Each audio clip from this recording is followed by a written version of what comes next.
చంద్రబాబు గారి నాయకత్వం, చంద్రబాబు గారి నాయకత్వం, పవన్ కళ్యాణ్ గారి నాయకత్వం, నరేంద్ర మోడీ గారి నాయకత్వం, కూటమి నాయకత్వం. జై జనసేన, జై తెలుగుదేశం, జై బీజేపీ. పవన్ కళ్యాణ్ గారి నాయకత్వం, పవన్ కళ్యాణ్ గారి నాయకత్వం, తెలుగుదేశం నాయకత్వం, అమర్నాథ్ రెడ్డి గారి నాయకత్వం, అమరణ గారి నాయకత్వం. జై చంద్రబాబు, జై పవన్ కళ్యాణ్, అమర్నాథ్ రెడ్డి గారి నాయకత్వం, అమరణ గారి నాయకత్వం. రాష్ట్ర ప్రజలకు 5 ఏళ్ళుగా మీరు వెన్నుపోటు పొడిచి, మీరు లిక్కర్ స్కామ్ నుంచి అందరూ ఇప్పుడు లోపలికి పోయినారు. మీరు వెన్నుపోటు పొడిచి మా కూటమి నాయకుల్ని వెన్నుపోటు పొడి సమస్యమైంది అంటే హాస్యాస్పదంగా ఉంది. వెన్నుపోటు అనేది పేటెంట్ రైట్స్ తీసుకోవాలంటే అది మీకు మాత్రమే సాధ్యం. అది మా కూటమి కాదు. ఇప్పుడు సంవత్సరంలో చూస్తే రాష్ట్రంలో మీరు ఎంత అప్పులు చేసి, ఎన్ని వేల కోట్లు అప్పులు చేసి, లక్షల కోట్లు అప్పులు చేసి మీరు వెళ్ళారు. దానిలో చూసే మా పైన మోడీ గారి సహాయంతో పవన్ కళ్యాణ్ గారు కానీ చంద్రబాబు నాయుడు గారి రాష్ట్రాన్ని ఒక గాడిలో తెస్తున్నారు. ఒక్కొక్క హామీ ఇచ్చిన హామీలు ఒక్కొక్కటే ఇప్పుడు నెరవేరుస్తున్నారు. రోడ్లు చూసే ఇంతకు ముందు రోడ్లు ఎలా ఉండేది, ఇప్పుడు ప్రతి గ్రామాల్లో నుంచి హరిజన వార్డు, గిరిజన వార్డు ప్రతి ఒక్క దగ్గర ట్రైబల్ ఏరియాస్లో కూడా రోడ్లు వేయడం జరుగుతూ కాకపోతే ప్రజలకు తెలుసు ఎవరు వెన్నుపోటు నాయకుడు, ఎవరు అభివృద్ధి చేస్తున్నది ఎవరు అనేసి. జరిగింది 1 సంవత్సరమే, ఇంకా 4 సంవత్సరాలు ఉన్నాయి. ఎవరు మీ 5 ఏళ్ళలో చేసిన మీ ప్రతి ఒక్క స్కామ్ నుంచి బయటపడి ప్రతి ఒక్కరు జైలుకు వెళ్ళాల్సిన రోజు ఖచ్చితంగా వస్తుంది. దీనికి మీరు వెన్నుపోటు నాయకులు, మీరు అభివృద్ధి చేసే నాయకులు మేము అని తెలియజేస్తూ మరోసారి రాష్ట్ర ప్రజలకు మరోసారి మేము తెలియజేస్తున్నాం. ఇంకా 4 ఏళ్ళు ఇంకా 10 కూడా రాజ్యం జై జనసేన, జై తెలుగుదేశం. అందరికీ నమస్కారం. ఈరోజు తెలుగు ప్రజలందరూ కూడా పండగ దినంగా మేము చెప్పదలుచుకున్నాం. ఎందుకంటే తెల్లవారి కొంతమంది సైకోలు ఆర్టీఓ ఆఫీస్కి ఊరు బయట పోయి అట్లా వెళ్ళిన దొంగల మాదిరి. ఎందుకంటే ప్రజల్లో వస్తే తెలుస్తుంది. ఎందుకు మేము ఈ మాట అంటున్నామంటే, మీరు ప్రజాపక్షంలో ఓడిపోయినారు ఆ రోజే ఈ రోజు. అంటే వెన్నుపోటు అంటున్నారు వీళ్ళు. అంటే ప్రజలు మీకు ఓట్లు వేయలేదంటే ఓట్లు వెన్నుపోటా? మీరే చెప్పండి. మీకు ఎందుకు ఓట్లు వేయలేదు అనేది కూడా మీరే తెలుసుకోండి. మీరు చేసే దందాలకి విరక్తి అయిపోయి ప్రజలందరూ కూడా వీళ్ళు ఇంటికి పంపించకపోతే మనకి ఇబ్బంది వస్తుందనేసి ప్రజలందరూ కూడా కూటమి ప్రభుత్వాన్ని ఎన్నుకున్నారు. ఇకపోతే ఆయన అంటాడు, ఎవరో ఒక ఆయన చేతులు ఊపి గంజాయి ఏమైనా తాగినాడో నాకు తెలియదు, కానీ ఆయన అంటాడు అభివృద్ధి జరగలేదని. అయ్యా ఎక్స్ఎమ్మెల్యే, ఒకటి గుర్తు చేసుకో, నువ్వు ఆడో బెంగళూరులో ఏదో పని చేసుకొని ఉన్నావు. నీకు ఇప్పుడు లోకల్ ఆంధ్ర గురించి నీకు అస్సలు తెలియదు. ఎందుకు తెలియదు అంటున్నామంటే, 3000 రూపాయల పెన్షన్ని ఒకేసారి 1000 రూపాయల నుంచి 4000 ఇచ్చింది ఘనత కూటమి ప్రభుత్వం. జై కూటమి. అన్నా క్యాంటీన్ మీ నోట్లో పెట్టుకుంటే 10 మందికి అన్నం పెడుతోంది అన్నా క్యాంటీన్.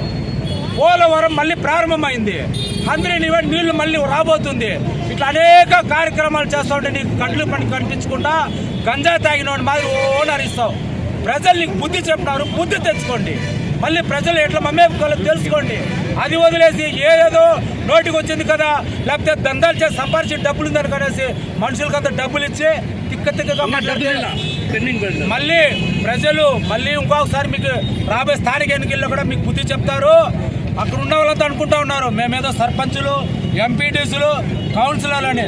సిగ్గు లేదా అని అడుగుతున్నాం. మీకు దమ్ము ధర్మం ఉంటే రాజీనామా చేసేయండి.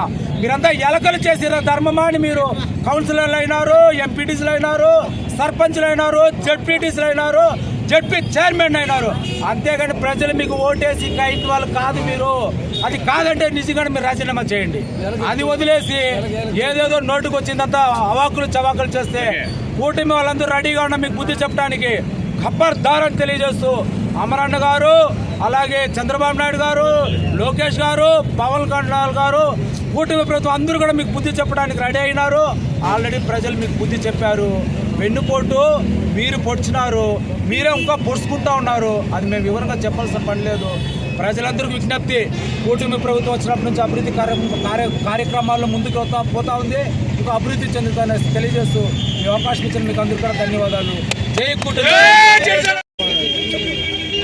వెన్నుపోటు దినం అని వాళ్ళు చెప్పారు. వెన్నుపోటు దినం అనేది వాళ్ళకే, అది కూటమి కాదు. ఎందుకంటే వాళ్ళ కార్యకర్తలు, వాళ్ళ నాయకులే ఆయనకి వెన్నుపోటు పనిచేసి 93% స్ట్రైట్ వచ్చిందంటే 93% ఓన్లీ కూటమి వేస్తే 93% రాదు కదా. ఖచ్చితంగా వాళ్ళే ఆయనకి వెన్నుపోటు పట్టినారు. అది ఆయన బాగా తెలుసుకొని ఆ ప్యాలెస్ నుండి ఆయన బయటకు వచ్చి ఎక్కడో ఈ విధంగా బయటకు ఎక్కడ వచ్చి ఒక ప్లకార్డ్ చూపించే, ఒక ఇది చూపించి ఆయన చెప్పింటే చాలా బాగుండేది. వాళ్ళ కార్యకర్తల్ని, వాళ్ళ అమాయకులైన కార్యకర్తల్ని, అమాయకులైన నాయకులు మాత్రం ఉసుగులు పేసి ఆయన ప్యాలెస్లో ఏసీ వేసుకుని హ్యాపీగా పడుకున్నాడు. దయచేసి వెన్నుపోటు ఆయనకి, వాళ్ళ కార్యకర్తలు నాలుగు ఇచ్చింది, దాన్ని బాగా గుర్తుపెట్టుకుంటే. అందరికీ నమస్కారం. ఈరోజు మన ఆంధ్రప్రదేశ్కి గత 2024 సంవత్సరం జూన్ 4వ తేదీ మంచి శుభదినం. ఎందుకంటే జగన్మోహన్ రెడ్డి అని ఒక సైకో ఆ పీడ విరగడై కరెక్ట్గా నేటికి ఒక ఏడాది అవుతోంది.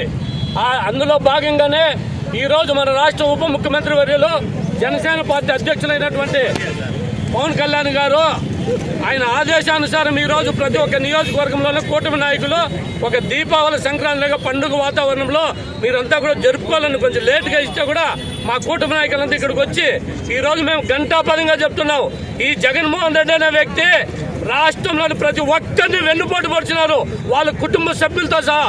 ఇది ప్రతి ఒక్క ఆంధ్రప్రదేశ్ ప్రజలు కూడా గుర్తెరిగినారు.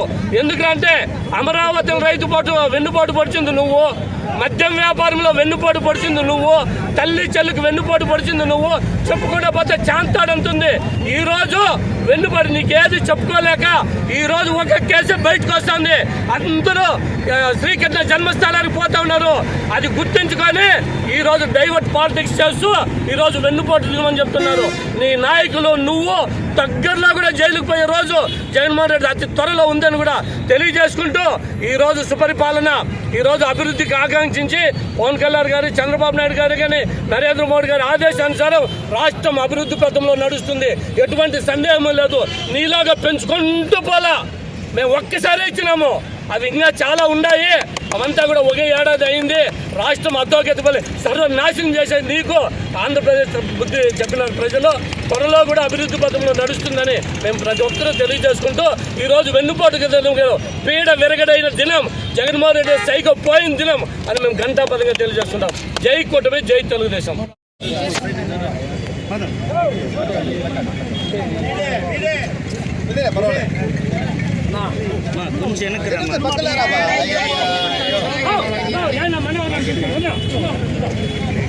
అందరికీ నమస్కారం.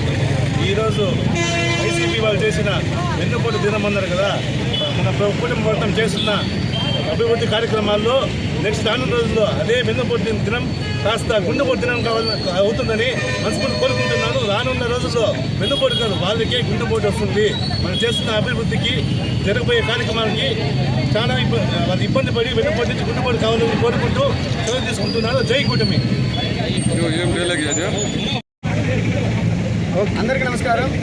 ఈరోజు ఆంధ్రప్రదేశ్లో 2024 ఎలక్షన్లో చూసాము. మళ్ళీ ఈరోజు 2025 జూన్ 4వ తేదీన మళ్ళీ స్వాతంత్రం వచ్చేలాగుంది మన ఆంధ్ర రాష్ట్రానికి. దీపావళి, సంక్రాంతి పండుగను ఒకేసారి కూటమి ప్రభుత్వం సెలబ్రేట్ చేసుకుంటున్నాము. రాష్ట్ర స్థాయిలో ఈ సెలబ్రేషన్స్ని కూటమి ప్రభుత్వం చాలా అంగరంగ వైభవంగా జరుగుతుంది. అదేవిధంగా మన పలమనేరు నియోజకవర్గంలో మన కూటమి నాయకుల సాయంతో ప్రతి ఒక్కరూ ఈ సంబరాలను జరుపుకుంటున్నందుకు చాలా సంతోషంగా, గర్వంగా తెలియజేసుకుంటున్నానండి. అదేవిధంగా ఈరోజు మన మాజీ శాసనసభ్యులు గారు ఈరోజు పలమనేరులో ఏదైనా పొడి చేస్తారో, పుల్లగొడేస్తారో, అభివృద్ధి అన్నారు.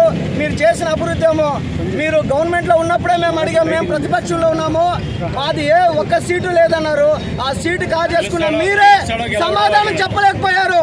ఈరోజు మళ్ళీ మేము ప్రభుత్వంలో ఉన్నాము, మేము అభివృద్ధి చేస్తాము, మేము ప్రతి ఒక్కటి లెక్క కట్టి చెప్పగలుగుతాము. ఎలక్షన్ హామీలో ఇచ్చినటువంటి హామీల ప్రకారం మేము ప్రభుత్వం చేపట్టగానే 3,000 పెన్షన్ ఒకేసారి 4,000 చేస్తామన్నాము. ఏకతాటిగా 4,000 పెంచి ఒకేసారి కూటమి లేక ప్రభుత్వం రాగానే 7,000 పెన్షన్ ఇచ్చాము ఒక 3 నెలలు కలిపి. అదేవిధంగా దీపం 2 పథకం కింద ఉచిత సిలిండర్లు ఇచ్చాము ఆడబిడ్డలకి, ప్రతి ఒక్కరికి అమౌంట్లు అందుతుంది. అదేవిధంగా మీరేమంటే ఇప్పుడు పోలవరం కానివ్వండి, అదేవిధంగా మన అమరావతి కానివ్వండి, హంద్రీనివా పథకం కానివ్వండి, ప్రతి ఒక్కటి ఉచిత పథకాలు, ప్రతి ఒక్కటి మీలాగా ఉచిత పథకాలు ఇచ్చేసి ప్రజల్ని వెన్నుపోటు అన్నారు చూడండి. ఆ విధంగా వెన్నుపోటు పడడానికి సిద్ధంగా లేదు మా కూటమి ప్రభుత్వం. ప్రతి ఒక్కటి మా నాలా లోకేష్ గారు అయితే ఏమండి, మా ముఖ్యమంత్రి గారు, ఉప ముఖ్యమంత్రి ప్రతి ఒక్కరూ మన ఆంధ్ర రాష్ట్ర అభివృద్ధి కోసం పయనిస్తున్నారు. తప్పకుండా ఈ ఆంధ్ర రాష్ట్రం మా ఎప్పుడైతే కేంద్ర సెంట్రల్ గవర్నమెంట్ మా మోదీ గారి ఆధ్వర్యంలో మా స్టేట్ గవర్నమెంట్ కూడా నిధులు ఏ విధంగా సమకూర్చుకోవాలి, ఏ విధంగా ఆంధ్రప్రదేశ్ని ఉన్నతమైన అంటే 2047లో మనం ఏ విధంగా అయితే చూసుకోవాలో అనుకున్నామో ఆ విధంగా అడుగులేస్తున్నామని కూటమి ప్రభుత్వం సాక్షి ఈరోజు మీ పలమనేరు నియోజకవర్గం తెలియజేస్తున్నాము. మీరు అంటున్నటువంటి వెన్నుపోటులు ఈ కూటమి ప్రభుత్వంలో ఏ ఒక్కరికి లేదు. మీరు అనుకున్నటువంటి ఏదైతే ఉచిత పథకాలు ఇచ్చేసి ప్రజలను మబ్బికరణ అంటే మోసపూరితం చేద్దామనో సోమరిపోతులు చేయాలనో ఆలోచన ఈ కూటమి ప్రభుత్వానికి కానీ మా ముఖ్యమంత్రి కానీ మా ఉప ముఖ్యమంత్రి గారి లేదు. స్పష్టంగా ఎవరికైతే నిరుద్యోగులు ఉన్నారో వాళ్ళకి నిరుద్యోగ వృత్తితో పాటు ఉద్యోగ కల్పనలతో పాటు ప్రతి ఒక్కరికి నిరుపేదలు ప్రతి చిన్నసాటి వాళ్ళకంటే పరిశ్రమలు కానివ్వండి, లేదంటే వాళ్ళకి ఏ విధంగా ఉపాధి కల్పించాలో ప్రతి ఒక్కరికి పేరు పేరున చిన్న స్థాయి నుండి పెద్ద స్థాయి వరకు చిన్న స్థాయి కుటీర పరిశ్రమల నుండి వాళ్ళకి ఏదైతే కల్పించాలో ప్రతి ఒక్కరిని వాళ్ళ కాళ్ళ మీద వాళ్ళే నిలబడుకునేలాగా ఈ కూటమి ప్రభుత్వం ప్రయత్నిస్తుంది. సో దయచేసి గుర్తుంచుకోండి, మా కూటమి ప్రభుత్వం ఇప్పుడే కాదండి, ఈ 4 సంవత్సరాలు కాదు, ఇంకా 10 సంవత్సరాలు ఇదే విధంగా ఆంధ్రప్రదేశ్ని ప్రపంచంలోనే ఒక ఉన్నతమైన స్థానంలో తీసుకెళ్తుంది అనేసి ఈ కూటమి ప్రభుత్వం ద్వారా మేము తెలియజేసుకుంటున్నాము. జై జనసేన, జై తెలుగుదేశం.